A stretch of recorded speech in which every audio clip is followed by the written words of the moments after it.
Today I'll be teaching you guys how you guys can make your Google Photo default on iPhone, which means you do not want your iCloud to be as your backup on iPhone. You want your Google Photos to be the backup storage section for your photos on iPhone.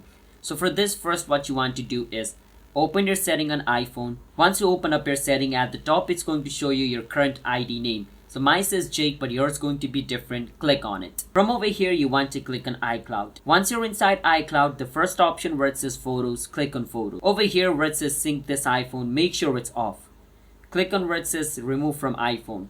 Or if you want to download your photos and video, you can click on Download Photos and Video, and it's going to be done. Once this step is done, what you want to do is close the setting and open up your Google Photo. From your Google Photo, you want to click on your Google's profile picture from the top right of your screen and click on where it says Google Photo setting, which is going to be your second last option. From inside over here, click on where it says backup and make sure backup is on. Once backup is on, all of your photos and videos from your gallery is going to be backed up on Google. So that's how you guys can make Google Photos your default on iPhone. If you guys found our video helpful, hit the subscribe to our channel How to Guide. I'll see you guys next time.